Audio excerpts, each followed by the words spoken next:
ሰላም ጤና ይስጥልን ውድ የቻናላችን ተከታታዮች የፕሮግራማችን ቤተሰቦች፣ ይህ አብዲራዋ ቲዩብ ነው።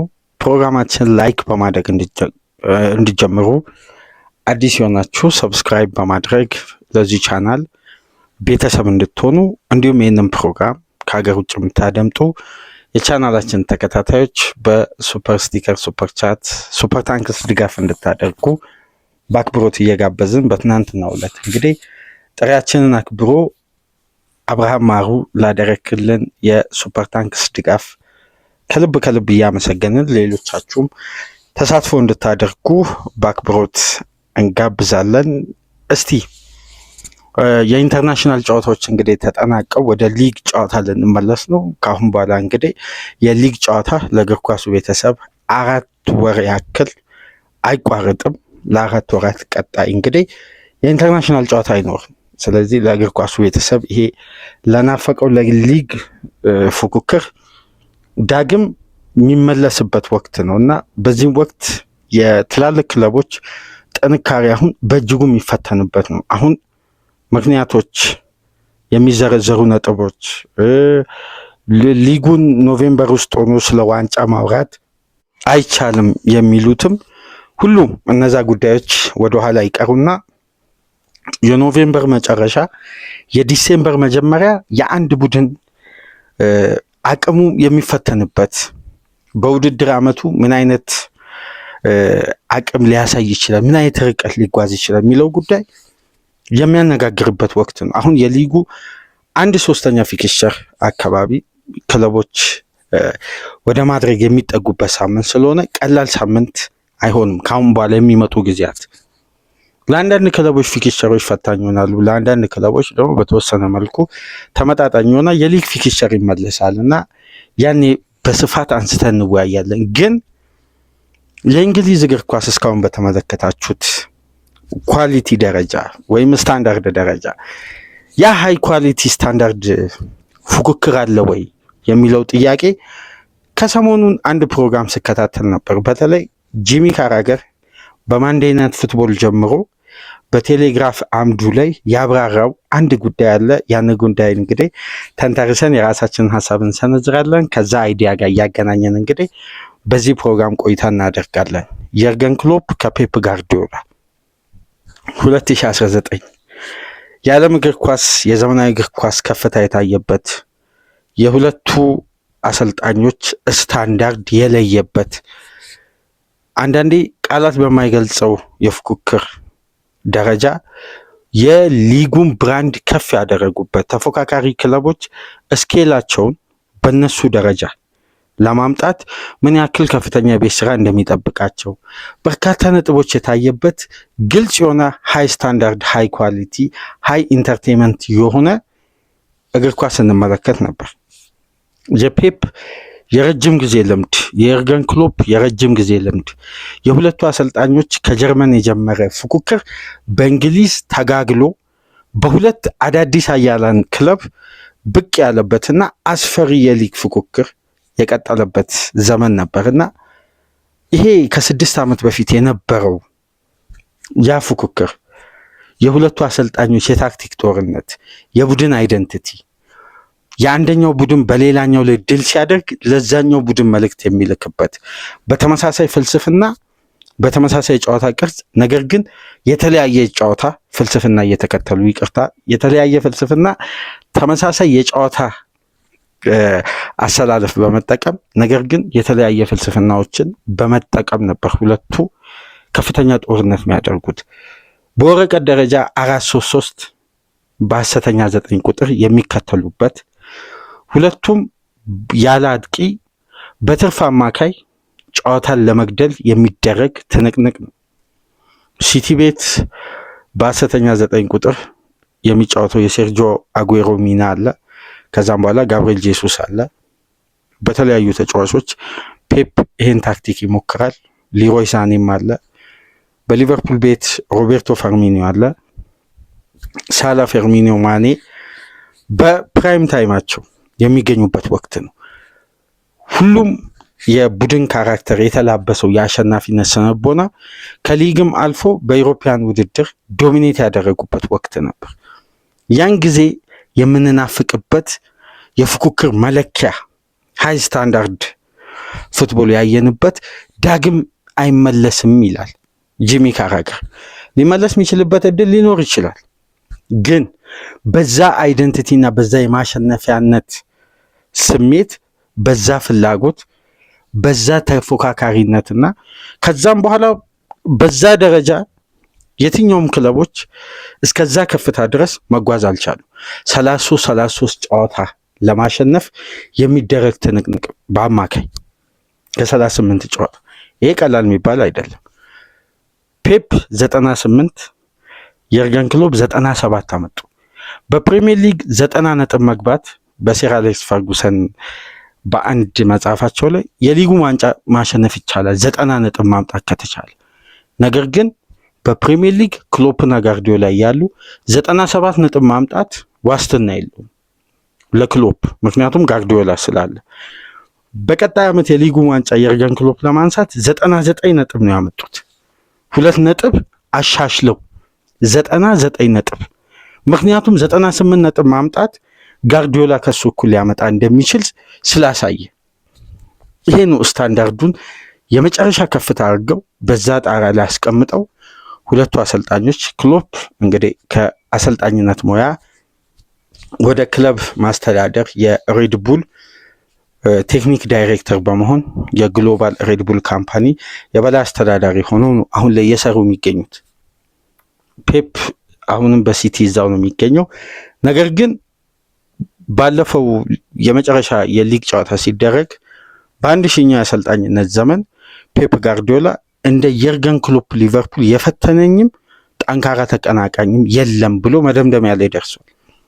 በዛ የ1000 ታሪካዊ ጨዋታ ላይ ከጨዋታ በፊት አንዳንድ ዶኩመንተሪዎች ሲሰሩ መጀመሪያ ኢንቫይት የተደረጉ ባለሙያዎች መካከል የመጀመሪያውና ግንባር ቀደም የርገን ክሎፕ ነበሩ። የሁለቱ ክለቦች አይደንቲቲ በእነዚህ ሁለት አሰልጣኞች የተገነባበት መንገድ እስከምን ደረጃ መጓዝ እንደሚችል ለዓለም እግር ኳስ ያስተዋወቁበት፣ ሁለቱ በትላልቅ ሊጎች ሀያል መሆናቸውን የወቅቱ የታየበት ነበር። ምክንያቱም ፔፕ በ98 ነጥብ የሊጉን ዋንጫ ሲያነሳ የርገን ክሎፕ 97 ነጥብ ይዘው ሁለተኛ ላይ ያጠናቀው፣ ነገር ግን የሻምፒዮንስ ሊግ እግር ኳስ ማሸነፍ ቻሉ፣ ዶሚኔት አደረጉ።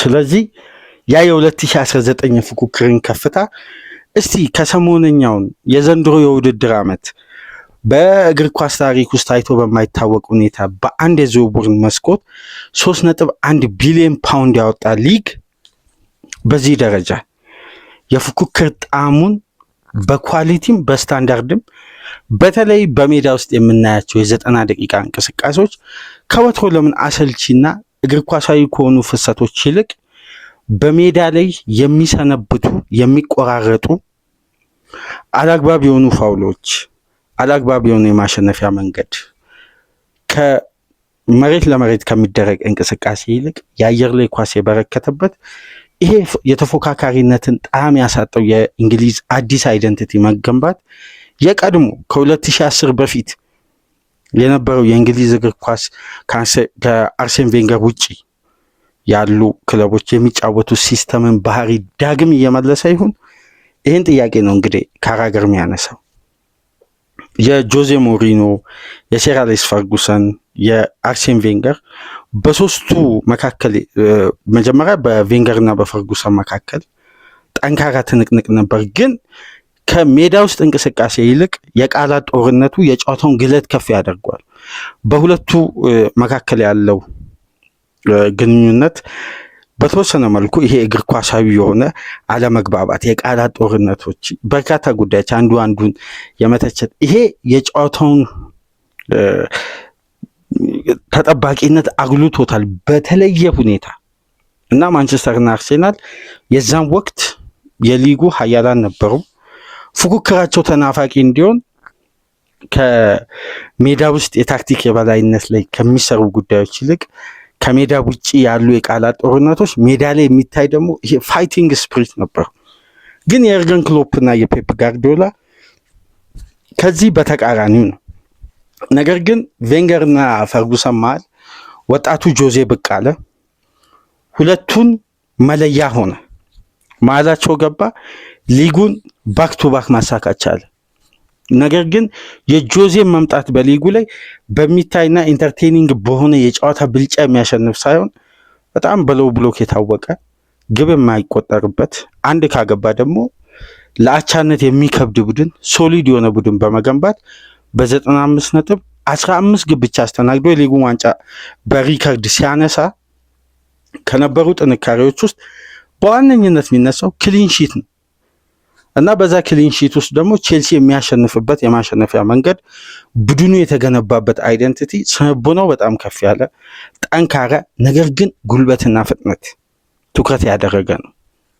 የኤርገን ክሎፕ እና የፔፕ ጋርዲዮላ ግን ፉክክር ከሁሉም በየሊጉ ከሚገኙ ፉክክሮች ለየት የሚያደርገው አንድ የሚያመሳስላቸው አይደንቲቲ አለ።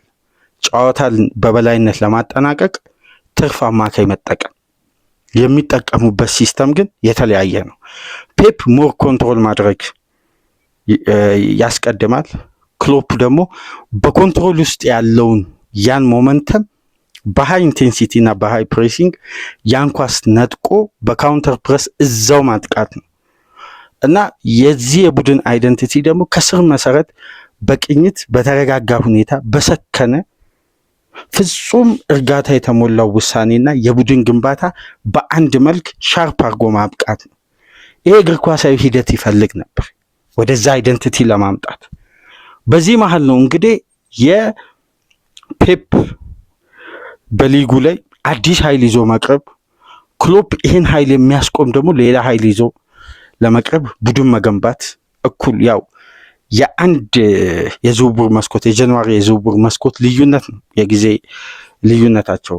የኤርገን ክሎፕ በዚህ ወር ነው ኖቬምበር የስራ ቅጥራቸውን የፈጸሙት። ከዛም በኋላ ፔፕ በአመቱ መጨረሻ ከሙኒክ በቀጥታ ወደ ማንቸስተር ሲቲ በመምጣት በ2016-17 ሁለቱም የራሳቸውን ምስል ይዘው ቀረቡ። ያን ሲዝን ጀመሩ። የመጀመሪያ የሁለቱ የእርስ በርስ ግንኙነት የነበረው በአንፊልድ በተመሳሳይ ወቅት ዲሴምበር አካባቢ ነው እና በጂኒ ዋይናልደም ብቸኛ ሄዲንግ ግብ የኤርገን ክሎፕ ሊቨርፑል ሲያሸንፍ የነዚህ የሁለቱ የዘመናዊ እግር ኳስ ምርጡ አሰልጣኞች የአሰልጣኝነት መለኪያ የሆኑ በተለያየ ሲስተም ውስጥ የአንድ አሰልጣኝ ፒክ ላይ መድረስ መለያ የሆኑ በተለይ በእንግሊዝ እግር ኳስ ልዩነት የፈጠሩ ሁለቱ አሰልጣኞች ለመጀመሪያ ጊዜ በሊጉ የተገናኙበት ነው እና በዛ ጨዋታ የተጀመረ የግለት እንቅስቃሴ እንግዲህ በ2023-24 አንፊልድ ላይ ነበር መደምደሚያውን ያገኘው። በአንፊልድ ጀምሮ በአንፊልድ ነበር ያበቃው እና አስደናቂ ፉክክር ነበረው። ነገር ግን ሁለቱም ቡድኖች 4 ዓመት የገነቡትን አይደንቲቲ በሚታይ ደረጃ በአንድ ወቅት የፔፕ ቡድን ከፍ ብሎ ሊጉን በተከታታይ ያነሳ ዶሚኔት የሚያደርገው ባለው ዴብዝና ባለው አቅም የስኳድ አቅም ነው። ነገር ግን የቡድኑ አይደንቲቲ በቅኝት እየመጣ ነው። 2019 ግን ቅኝቱ ነበር ዶሚኔት ያደረገው። አሁን የፔፕ ቡድን የነበረው ዴብዝ እና የሌሎች ተፎካካሪ ቡድኖች የነበራቸው ዴብዝ ከፋይናንስ አቅም ጋር ሲነጻጸር ፔፕ ብዙ አማራጮች ስለነበሩት ጨዋታን ለማሸነፍ በበርካታ የጨዋታ መንገድ ነው የሚመጣው። ዶሚኔት የሚያደርግበት ተጨማሪ ሱፐር ፓወር አለው የስኳድ ዴብዝ። ነገር ግን ይህን ጉዳይ ደግሞ ሊቨርፑል ቤት በተረጋጋ ሁኔታ የኤርገን ክሎፕ 100% ማምጣት ሲችሉ በሊጉ ላይ እላስጨራሽ ከመጨረሻ ድረስ የሚደረግ ፉክክር ተደረገ። ከዛም በኋላ በቀጣዩ ዓመት ሊቨርፑል የሊጉ ዋንጫ ከ30 ዓመት በኋላ አሳካ። ይሄን አይደንቲቲ ሁለቱ አሰልጣኞች ሊጉ ላይ ሲያመጡ ክለቦች በሁለቱ የቡድን ግንባታ ደረጃ ራሳቸውን ባያዘጋጁ እንኳን እነዚህን ቡድኖች ለማስቆም የሚያስችል ሌላ ኃይል ይዞ ለመምጣት ክለቦች ራሳቸው የሚያዘጋጁበት መንገድ ራሱ የተለየ ሆኖ የሊጉ ፉክክር በአንዴ ነው የተጧጧፈው እና የሚወርድ ክለብ እንኳን የሚያስመዘግበው ነጥብ በዛ የውድድር ዓመት ካለፉት ጊዜያትም ከዛም በኋላ የተመዘገቡትን የወረዱ ክለቦች ያመጡት ነጥብ በጣም ያነሰ ነው። ግን በዛ የውድድር ዓመት የወረደ ክለብ እንኳን ያመጣው ነጥብ ካለፉት ጊዜያት ከፍ ያለ ነው። እንደዛን ጊዜ ግቦች ተቆጥሮ አያውቁም። እንደዛን ጊዜ ሊጉ ላይ የኳስ ፖሴሽን ተመዝግቦ አያውቅም። ግን በስድስቱ ዓመት ልዩነት ውስጥ የእግር ኳሱ አይደንቲቲ በሂደት የሁለቱ አሰልጣኞች ፉክክር 2021-22 ለመጨረሻ ጊዜ እስከ ፋይናል ዴይ ድረስ ያ የኢካይ ጉንዶዋን ግብ ተቆጥሮ ሲቲ ከቪላ በነበረው የመጨረሻ ደቂቃ ድራማ 3-2 በኢታድ እስከሚያሸንፉበት ደቂቃ ድረስ የሁለቱ አሰልጣኞች ፍጹም ሊጉን ዶሚኔት የማድረግ አቅም በግልጽ የታየ ነው። እርስ በርስ ሲገናኙ ሁሌም ያ ጨዋታ ተጠባቂነቱን ከፍ የሚያደርገው የታክቲክ ብልጫና የሜዳ ውስጥ ካራክተር ነው የሚታየው በሁለቱ አሰልጣኞች እንጂ ከጨዋታ በፊት እንደነ ጆዜ እንደነ ሴር አሌክስ እንደነ ቬንገር ጊዜ የቃላት ጦርነቱ በሁለቱ መካከል የለም። እንደውም በጣም መከባበር ያለው ራይቨሪ ነው መፍጠር የቻሉት። ጨዋታ ሲያልቅም ጨዋታ ሲጀምርም በመተቃቀፍ ነው ጨዋታው የሚደረገውም የነበረው የሚጠናቀቀው። ይሄ ከጀርመን እግር ኳስ አንስቶ የቀጠለ ነው። ግን አንዳንድ ጉዳዮችን ስንመለከት አሁን ላይ እያየን ያለ ነው የፕሪሚየር ሊግ ፉክክር በዛ ስታንዳርድ ደረጃ ከፍተኛ ገንዘብ ከዛ የውድድር ዓመት በላይ ወጥቷል። ቡድኖች ራሳቸውን አጠናክሯል። አንድ ቡድን በአማካይ ባለፈው የዝውውር መስኮት 6 ተጫዋቾችን አስፈርሟል። ከመጡ ተጫዋቾች ከ6ቱ ደግሞ 4ቱ ከሌላ ሊግ የተዘዋወሩ ናቸው። ስለዚህ ሊጉ ራሱን በደንብ ኢንቨስት በማድረግ ራሱን ጠግኗል። ነገር ግን ያ ጌም ኦፍ ፉትቦል ለምን ጠፋ? ያ ኢንተርቴን የሚያደርግ ፉክክሩ በከፍተኛ ደረጃ የሚታይ አንዱ ክለብ አንዱን ሀያል ክለብ ሲያስጥል ያለውን አቅም በግልጽ አሳይቶ አንድ የተለየ ማሸነፊያ መንገድ ይዞ ሳይሆን ያለውን አቅም የቡድኑን አቅም በማሳየት የሚያሸንፉበት መንገድ ለምን እየጠፋ መጣ? የተፎካካሪዎች ኮንሲስተንሲ የማሸነፊያ መንገድ ለምንድን ነው ለእግር ኳሱ ቤተሰብ አሳማኝ ሊሆን ያልቻለው? ይሄ ነው አሁን ትልቁ ነጥብ። ታዲያ የፔፕ ጋርዲዮላ እና የኤርገን ክሎፕ ያ መለኪያ ዳግም አይመጣም የሚለውን ጉዳይ ጂሚ ካራገር ሲያነሳ የሚያሳምኑ ነጥቦች አሉ። ዳግም ላይፈጠሩ ይችላሉ ወይም በጣም ከረጅም ጊዜ በኋላ ሊመጣም ይችላል። እንዲህ አይነት ፉክክርን ለመመልከት አንደኛ ፉትቦል ኳስ በመሬት የሚለውን ሐሳብ ሁለቱ አሰልጣኞች በትክክል ይተገብሩ ነበር ነው የሚለው። ለምሳሌ ከምናስታውሰው ኢንተርቴኒንግ ማች መካከል 2021-22 እኔ በግሌ በእግር ኳስ እስካሁን ካዩዋቸው ምርጥ የፍጻሜ ጨዋታዎች አሉ። 90 ደቂቃዎች አሉ። ከ90 ደቂቃ በላይ በርካታ ጨዋታዎችን ተመልክተናል። ግን በግሌ እስከ ዛሬ ድረስ የትኛውም አይነት ታክቲካሊ አስደናቂ ጨዋታ አልተመለከትኩም። በ2021-22 በደርሶ መልስ በኢታሃድ እና በአንፊልድ የተደረገው በተመሳሳይ ውጤት 2-2 የተጠናቀቀው የሁለቱ ቡድኖች ግንኙነት አነስተኛ ኮርና አነስተኛ የእጅ ኳስ የወጣበት በርካታ ደቂቃ ኳስ በሜዳ ውስጥ የተንከባለለበት በርካታ ኢላማቸውን የጠበቁ ሙከራዎች የተደረጉበት ፉክክሩ በየ5 ደቂቃ አንድ የእግር ኳስ ትልቅ ቢግ ቻንስ እና ሞመንት ክሬት የሚያደርግ ከፋውሎች የጸዳ ታክቲካሊ ዶሚኔት ለማድረግ ሙሉ ሜዳ ውስጥ ያለ ተጫዋች ኮንሰንትሬሽኑ ከኳስ ጋር የነበረ ረቂቅ የታክቲክ ብልጫ ለመውሰድ የሚደረግ ከፍተኛ ፉክክር በዛ ደረጃ የአንድ ሊግ ውስጥ የሚገኙ የሁለት ክለቦችን ጠንካራ ፉክክር በግል ያልተመለከትኩም። አስደናቂ የጨዋታ ብልጫ አንዱ ላይ ለመውሰድ የሚያደርጉት ጥረት አንደኛ ፍልሰቱን ራሱ ቴምቦ ሳይቀዘቅዝ በጀመረበት ቴምቦ ነበር ያለቀው። አንፊልድ ላይም 2-2 ኢታድ ላይም 2-2 ያን ካራክተር ነው እንግዲህ አሁን ላይ ሊጉ ላይ እየጠፋ መጥቷል የሚለው ጂሚ ካራገር። ግን ይሄንን የሚያስቀምጥበት አንድ ኤቪደንስ አለ። የትላልቅ ክለቦችና የተፎካካሪ ክለቦች ዋንጫ ያነሳሉ ተብሎ ግምት የተሰጣቸው ክለቦች እያስመዘገቡ ያሉት ውጤትና ሁለት ክለቦች ለምሳሌ በዘንድሮ የውድድር ዓመት ሊጉን ያነሳሉ ተብሎ ቀደም ብሎ ግምት የሰጣቸው ክለቦች በአንድ ጨዋታ ሲገናኙ የዛ ጨዋታ ድምር ውጤት ለምሳሌ በ2019 በነበረው የሊቨርፑል እና የማንቸስተር ሲቲ ግንኙነት በጨዋታው 929 ፓስ ተደርጓል። 929 ፓስ በሁለቱ ክለቦች መካከል በድምሩ በአንደኛው ስቴዲየም በአንፊልድ ይቅርታ በኢትሃድ 2-1 በተጠናቀቀው ጨዋታ።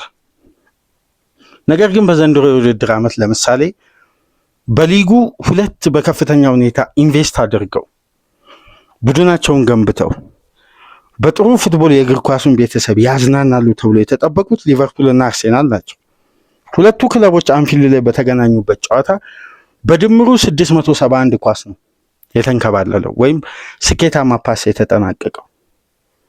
ወደ 300 ምናምን የፓስ ልዩነት አለ ከ2019 ለምሳሌ በአንደኛው ኦፖዚሽን ሃፍ ላይ በተደረገ የተሳካ ፓስ ካየን በዛ የኢትሃዱ ፊልሚያ ላይ ከ929 ፓሶች ውስጥ 398ቱ ፋይናል ሰርድ የተደረገ የሁለቱ ክለቦች ድምር ፓስ ውጤት ነው። 398 ፋይናል ሰርድ የተጋጣሚ ኦፖዚሽን ሃፍ ላይ የተደረገ የተሳካ ፓስ ነው። ነገር ግን በሊቨርፑል እና በአርሴናል መካከል በ2025 በተደረገ ጨዋታ 241 ነው የተደረገው። የፓሱን ልዩነት ተመልከቱ። በተጋጣሚ የመጫወቻ ቦክስ ውስጥ የነኳቸው ኳሶች በሊቨርፑል እና በማንቸስተር ሲቲ ጨዋታ በድምሩ የሁለቱ ክለቦች ተጫዋቾች በየተጋጣሚያቸው የፔናልቲ ቦክስ ውስጥ የነኳቸው ኳሶች 80 ኳስ ነክተዋል በድምሩ ሊቨርፑል እና ማንቸስተር ሲቲ። በሊቨርፑል እና አርሴናል መካከል በተደረገው የዘንድሮ የሲዝኑ ጨዋታ 45 ፓስ ነው በድምሩ የተነካከው። የእጥፍ አይነት ልዩነት አለ። ሙከራ በማድረግ በዛ ጨዋታ በድምሩ ሁለቱ ክለቦች 29 ሙከራ አድርገዋል። በዘንድሮ ሲዝን በተደረገው ጨዋታ እንኳን 20 ሙከራ ተደርጎ ከ20 ውስጥ ቢግ ቻንስ የተመዘገበው ሁለት ነው በሁለቱም ክለቦች በኩል። በነዛ ጨዋታ ግን 29 ሙከራ ተደርጎ ቢግ ቻንስ የተሞከረው 10 ነበር። 10 ቢግ ቻንስ በድምሩ በዘንድሮ ሲዝን ስንት ነው? 2። ስለዚህ ፍሎው ላይ ከፍተኛ ልዩነት አለ። ጤናማ የኳስ ፍሰትና ጨዋታን ለማሸነፍ የሚደረግ ጥረት ላይ እላፊ ጥንቃቄ ዘንድሮ እናያለን። ያኔ ግን ከጥንቃቄ ይልቅ ደቂቃ መጠቀምና ጨዋታን መግደል፣ የጨዋታን አድቫንቴጅ መያዝ፣ ጨዋታውን በማጥቃት ማሸነፍ እንደሚቻል ነው የዛን ጊዜ ዝግጅት፣ ፉክክር በሜዳ ውስጥ የምንመለከተው። እሺ በዘንድሮ የሊቨርፑልና የአርሴናል ጨዋታ 4 ኢላማቸውን የጠበቁ ሙከራዎች ነበሩ የታዩት። በዛ በነበረው ጨዋታ 17 ኢላማቸውን የጠበቁ ሙከራዎች ተደርገዋል በሁለቱ ክለቦች መካከል 17። በአርሴናልና በሊቨርፑል መካከል ዘንድሮ 4 ኢላማቸውን የጠበቁ። ከሴት ፒስ በተነሳ ኳስ ለምሳሌ አሁን ለጂሚ ካራገር ትልቁ የመዋያ ርዕስ እንዲያነሳ ካደረገው ምክንያት መካከል ከሴት ፒስ የተነሱ ኳሶችን ወደ ሙከራነት በመቀየር የሴት ፒስ ኳስን ሙከራ ያደረገ በዛ ጨዋታ በሊቨርፑል እና ማንቸስተር ሲቲ በነበራቸው የ2019 ፍልሚያ በድምሩ ሁለቱ ክለቦች ከሴት ፒስ ያደረጉት ሙከራ 2 ነው በድምሩ። ሁለቱንም የሞከረው እንደውም ሊቨርፑል ነው፣ ሲቲ አልሞከረም። ሁለቱንም የሞከረው አንዱ ኳስ እንደውም ምናስታውሰው ትሬንት አሌክሳንደር አርኖልድ ዲያጎናል ኳስ ፋቢኒዮ ጨርፎ በአንግሎ አናት ላይ ያለፈች ኳስ ነው። ያን ጨዋታ ስለማልረሳው ነው በደንብ ትዝ የሚለኝ የ2019 ጨዋታ ነው። ግን 2 ኳስ ነው ከቆመ ኳስ፣ ሁለቱም ክሮስ የተደረገው በአርኖልድ ነው። አንዱ ኮርና ነው፣ አንዱ ደግሞ ቅጣት ምት ነው። በዘንድሮ ሲዝን ግን በሊቨርፑል እና በአርሴናል መካከል በተደረገው ጨዋታ ከሴት ፒስ እንኳን 8 ሙከራ ነው የተደረገው። 8 ሙከራ። ይሄ የጨዋታ ሲስተም ለውጥ፣ የአይደንቲቲ ለውጥ፣ ይሄ የእግር ኳሱ ምስል ከሁለቱ አሰልጣኞች ያ የማሸነፊያ ፍላጎት፣ ያ ኢንቴንሲቲ፣ ያ ፉክክር፣ ያ ኢንድ ቱ ኢንድ ጌም ከዲፌንሲቭ አክሽን ይልቅ ኦፌንሲቭ አክሽን ዋስትና ያለው ጥንቃቄ ለማብዛት ክለቦች የሚጠቀሙበት ሲስተም እንኳን አማካይ አብዝቶ፣ ነገር ግን አማካዩ የሚበዛበት ዋነኛ ምክንያት የጨዋታውን የበላይነት ለመውሰድ ይሄ ፓስ የሚደረግበትን ሲኩዌንስ ሲቲ የሊቨርፑል በአጥቂ ከገባ ሲቲ የሚጠቀመው አንድ ስትራቴጂ አለ፣ ያን አጥቂ ማጉደል። ስለዚህ አንድ ትርፍ ተጫዋች ይዞ ተጫዋች እየቀነሰ ወደ ኦፖዚሽን ሃፍ መግባት ነው። ይሄን አንድ ትርፍ ተጫዋች ሲቲ እንዳይቀንስ የርገን ክሎፕ ወደ ኋላ ሳብ በማድረግ ሮቤርቶ ፈርሚኒዮ፣ ሳላና ማኔን ወደ ክንፍ ዋይድ ኤሪያዎች እንዲጠቀሙ በማድረግ ወደ አማካዩ ወረድ ብሎ ፕሬሲንጉን ከማኔ ያስጀምረው ሳላ ስፔሱን ሲያጠብ በቀጥታ ፈርሚኒዮ ኳስን መንጠቅ ስለሚችል በተለይ ቴክኒካሊ ኢንተርሰፕት ማድረግ ስለሚችል ያን ፕሬሲንግ ይጠቀማል፣ ያን ኢነርጂ። ስለዚህ ሰው ላለማጉደል የሚጠቀሙት ታክቲክ ደግሞ ለማሸነፍ ተጋጣሚ ፕረስ የሚያደርጉበት ሂደት ነው። ፔፕ የትኛውንም ስፔስ ለሊቨርፑል አይተው ኤሪያዎችን ድሮፕ እያደረገ ለትራንዚሽን የትኛውንም ስፔስ አይፈቅድም። ግን አንድ ትራንዚሽን ከተገኘ እንደሚቆጠርበት ይታወቃል። ያውም ቀላል ትራንዚሽን አይገኝም። ትዕግስት ይፈልጋል ጨዋታው። ትዕግስት ደግሞ ሁሌም ከፍሎ ጋር ነው። ፍሎ ደግሞ ምን ይፈልጋል? ኮንሰንትሬሽን ይፈልጋል። ጌም ኮንሰንትሬሽን። ለምን? እያንዳንዱ ንክኪ ታክቲካሊ የተጠና ነው። በቀላሉ ለፕሬሲንግ መጋለጥ ራሱ የታክቲክ ባላንስን ወዲያው ነው የሚያበላሸው። ስህተት ላለመስራት የሚወሰደው ጥንቃቄ በቀጥታ ወደፊት የሚደረግ ማጥቃት ላይ ረጃጅም ፓሶች የሉም፣ አጫጭር ፓሶች ይበዛሉ። የአጫጭር ፓሶች ሲኩዌንስ እንኳን ስፒዱ እንኳን ይለያያል፣ በጣም ይፈጥናል የኳሱ ቅብብል። ዲብሮይን ፕራይም ታይም ላይ ነው። የአርኖልድ እና የሮበርትሰን ከፉል ባክ በላይ የሚያጠቁበት የሊቨርፑል የኃይል ኢነርጂ ናቸው። የሊቨርፑል ሶስቱ ተከላካዮች ለተከላካዩ ሶስቱ አማካዮች ለተከላካዩ የሚሰጡት ከቨሬጅ አለ። ሄንደርሰን፣ ፋቢኒዮ እና ዋይናልደም አሉ። በሲቲ በኩል ሮድሪ እንዲሁም ሮድሪ ሳይሆን ዴቪድ ሲልቫ አለ፣ ፈርናንዲኒዮ፣ ዲብሮይና ምን አይነት እግር ኳሳዊ ፍሎ እንደነበር ያን ጊዜ በማስታወስ ነው። ከ6 ዓመት በፊት ይሄ የቡድኖች አይደንቲቲ ጨዋታን ለማሸነፍ የሚጠቀሙበት መንገድ በራሱ ለእግር ኳሱ ቤተሰብ ኢንተርቴኒንግ ነው። የእግር ኳሱ ቤተሰብ ያን ፉክክር ለማየት የሚያጓጓ ነው። ለምሳሌ ይላል በዘንድሮ የውድድር ዓመት ከ50% በላይ የሊጉ መሪ ግብ ያስቆጠረው ከሴት ፒስ ነው ይላል። በዛው ወቅት ሊቨርፑልም ማንቸስተር ሲቲም በሙሉ የውድድር ዓመት ከሴት ፒስ ያስቆጠሩት በድምሩ በፐርሰንት እንኳን ሲሰላ 30% አይሞላም ካስቆጠሩት ግብ ላይ በድምሩ ሲሰላ እንኳን። ግን የሊጉ መሪ በዚህን ሰዓት ከፍተኛ የማሸነፊያ መንገድ አድርጎ የያዘው ሴት ፒስ ነው።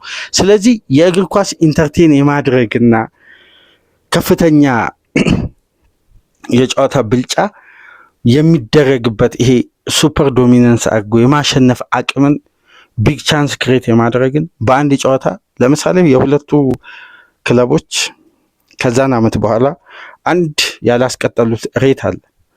በአማካይ ያስቆጠሩት ግብ የዛን የውድድር ዓመት ከፍተኛ መሆኑ ሁለቱም ከ100 በላይ ግብ ማስቆጠራቸው። በሁሉም ውድድሮች ሊቨርፑል 138፣ ሲቲ 137 በሁሉም ውድድሮች። ግን የሁለቱ ክለቦች የነበረው ሬት የአማካይ ግብ የማስቆጠር ሬት ወደ 3.12 ነው። ከዛ የውድድር ዓመት በኋላ ሁለቱም ክለቦች በዚህ ሪካርድ አልቀጠሉ። በአንድ ጨዋታ ወደ 3.1 ሬት ግብ የማስቆጠር የትኛውን ባህሪ ለማምጣት ሁለቱ ክለቦች እንኳን አልደገሙትም። ግን ወደዛ ቁጥር ተጠግተዋል 2021 ላይ 2.9 ግብ ያስቆጥሩ ነበር በየጨዋታው። ይሄ የቡድኑ ምስል የቡድናቸውን ካራክተር ነው የሚያሳዩ። ማጥቃት በሶስቱም የሜዳ ክፍል በላኛውም በታችኛው መሀል ለመሀልም አማራጭ የሌለው ጉዳይ ነው፣ ለድርድር አይቀርብም። ግን የግብ ምንጭ የግድ ሁሉም እግር ኳስ ላይ የተፈቀደበትን ካራክተር በመፈጸም አይደለም፣ በራሳቸው አይደንቲቲና ምስል ነው የሚመጡት። በአሁኑ ወቅት በፕሪሚየር ሊጉ ክለቦች በአጠቃላይ የሚጠቀሙት አንድ ሲስተም አለ። እንደውም አንዳንድ ክለቦች ሲቲ፣ ሊቨርፑል፣ የተወሰኑ ክለቦች ካልሆነ በቀር የእጅ ኳስን እንደ ዳይሬክት አታክ መጠቀም፣ በቀጥታ ትሮ በማድረግ ሴንተር በማድረግ አደጋ ለመፍጠር መጣር። ይሄ የሊጉን ኢንቴንሲቲ እና ያ ጌም ኦፍ ስቴት የነበረው መሀል ለመሀል በክንፍ የሁለት ፉልባኮች ፉክክር፣ የሁለት ዊንገሮች ጦርነት በተገናኙ ቁጥር አሁን የዎከርና የሳዲዮ ማኔ ፉክክር ይታወቅ ነበር። ዳቪድ ሲልቫና ሄንደርሰን፣ ዋይናልደም እና ኬቪን ድብሮይን የሚያደርጉት የመሀል ሜዳ ጦርነት አለ። በፊት መስመር በኩል የሳላ ማኔ፣ ፈርሚኖ ፍጹም በፊት መስመር በኩል ገዳይ የመሆን አቅም፣ ከዛም በኋላ ሳኔ፣ አጉዌሮ እና ስተርሊንግ በፕራይም ታይማቸው ላይ የሚያሳዩት ደግሞ ግብ ላይ ያላቸውን ምንም አይነት ምህረት የሌለ ሲቲ 6 አስቆጥሮ ለ7ኛ የሚጫወተውበት የብቃት ከፍታ ላይ የነበረበት ነው። ዘንድሮ አንድ ቡድን ክፍት ከሆነ እንቅስቃሴ ግቦችን ለማስቆጠር ከሚጥረው ይልቅ በተገኙ አጋጣሚዎች ማስቆጠርን ታይሚንግ እና ዲሲዥንን ጠብቆ ነው የሚመጣው። አሁን አንድ ቡድን በሃይላይን የሚያጠቃ ከሆነ ከተከላካይ ጀርባ የሚጣሉ ስፔሶችን እየጠበቀ የተወሰኑ ደቂቃዎችን ይቆያል። ያን ኤሪያ ካገኘ ጨዋታው ላይ ያስቆጥራል።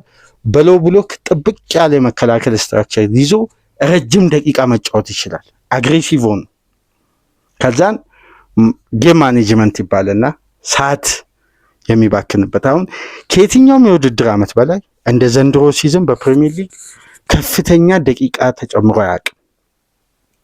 ሁለተኛ እንደ ዘንድሮ የውድድር ዓመት በፋውል ጨዋታዎች ቆመው አያውቁም። በመጀመሪያ 11 ጨዋታዎች ማለት ነው። ከየትኛውም የውድድር ዓመት በላይ የእጅ ኳሶች በቀጥታ ወደ ማጥቃት እንቅስቃሴ ተቀይሮ አያውቁም። ከየትኛውም የውድድር ዓመት እንደ ዘንድሮ የውድድር ዓመት ለዳይሬክት አታክ ክለቦች እየተጠቀሙ ነው። ይሄ የእንግሊዝን እግር ኳስ አይደንቲቲ እነዛ ሁለት አሰልጣኞች ያመጡትን ያ የኢነርጂ ፉትቦል ያ ለተጋጣሚ ህመም የሆነ ለእግር ኳሱ ቤተሰብ አዝናኝ የሆነው የፔፕ ጋርዲዮላ ፍሎ አለ። የኤርገን ክሎፕ የማይነጥፍ የማይቀንስ ያ ሃይ ኢነርጂ የሆነ ፉትቦል ሜንታል ፉትቦል አለ። እነዚህ ሁለት ጉዳዮች አሁን የትኛው ክለብ ላይ ነው እስቲ የምንመለከተው?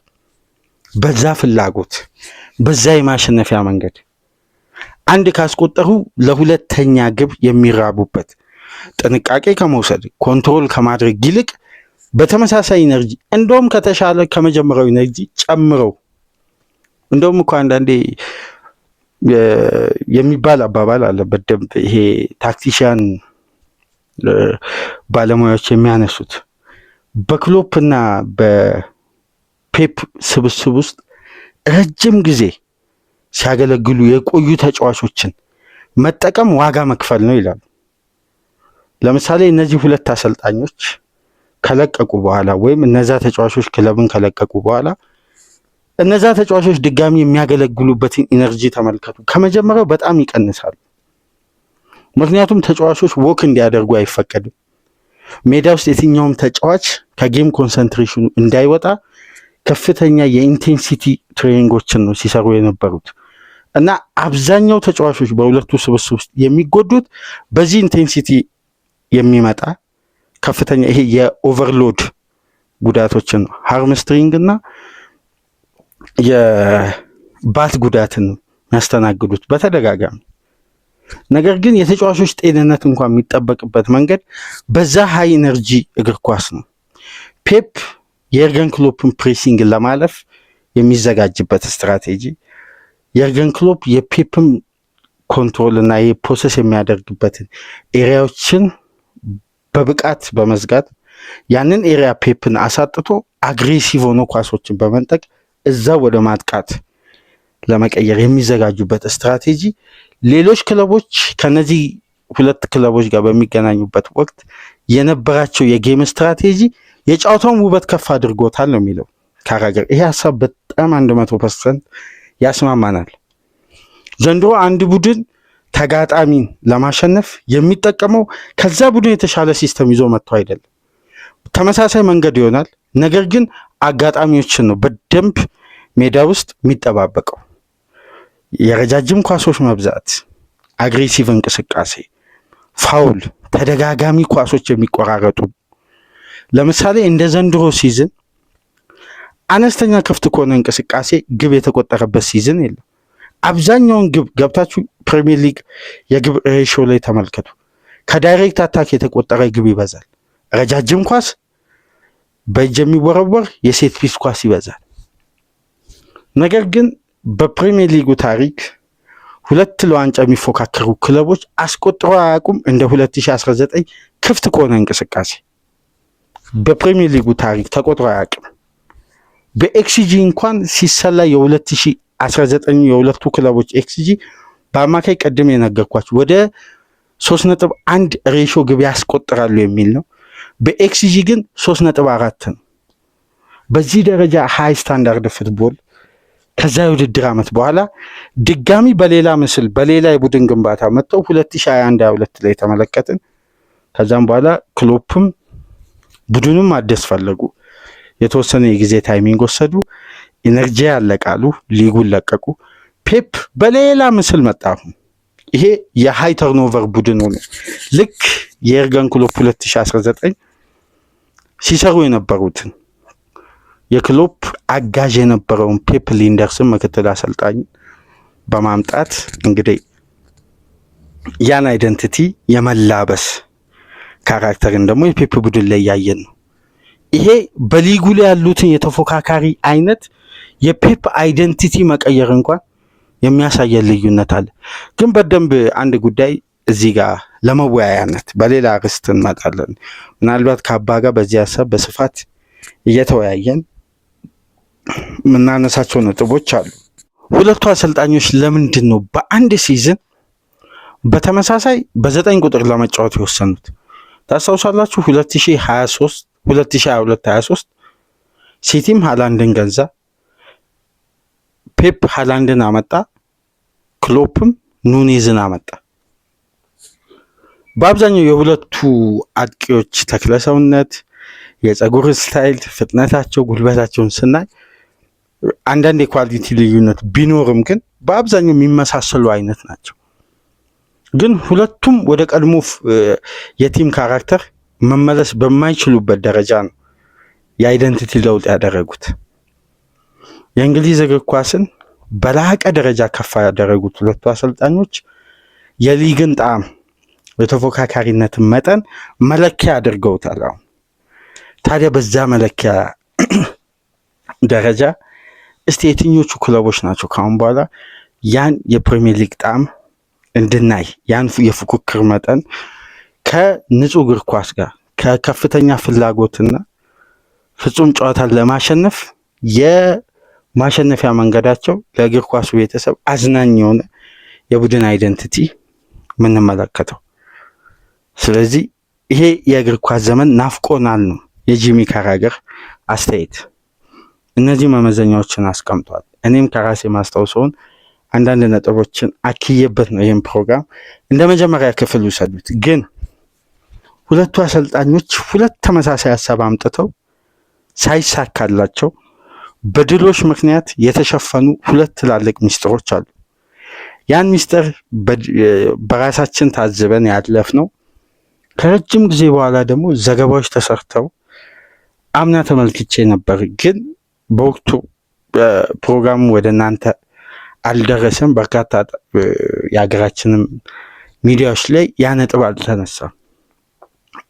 ሞክረውታል፣ ግን አልተሳካላቸውም። በዛ የሙከራ ዓመት ግን ሁለቱም ስኬታማ ሆነዋል። አዲስ የእግር ኳስ ፍልስፍና ለመሞከር ታስቦ ግን አልቀጠለም። ያ ምንድን ነው የሚለውን እስቲ በሌላ ፕሮግራም ይዘላችሁ ምን መጣ ይሆናል። እስቲ የክሎፕና የፔፕ ኢራ ለ10 ዓመት ሊጉ ላይ ቆየ፣ ግን የእግር ኳሱ የፉክክር መጠን በሁለቱ ደረጃ በነበረበት ወቅት ሊሆን አልቻለም እና በዚህ በኩል ተመለከተ። እናንተ የተለየ ሀሳብ ካላችሁ በኮሜንት መስጫ ሀሳባችንን የምትስማሙ ከሆነም አጋዥ የምትሉትንም ሀሳብ አያይዛችሁ ኮሜንት እንድታደርጉ በአክብሮት እየጋበዝን ላይክ በማድረግ ደግሞ ፕሮግራሙን ተደራሽ እንድታደርጉ ሰብስክራይብ በማድረግ ቤተሰብ እንድትሆኑ ከሀገር ውጭ የምታደምጡ ደግሞ በሱፐር ስቲከር፣ በሱፐር ቻት፣ በሱፐር ታንክስ ድጋፍ አድርጉ። አብርሃም ማሩ ለምታደርግልን የሱፐር ታንክስ ድጋፍ ከልብ እያመሰገንን በኤንዞ ፈርናንዴዝ የኤንዞ ማሬስካ ቁልፉ ተጫዋች አርጀንቲናዊ በሱ ጉዳይ ተመልሰን እንመጣለን። ሰላም ቆዩ።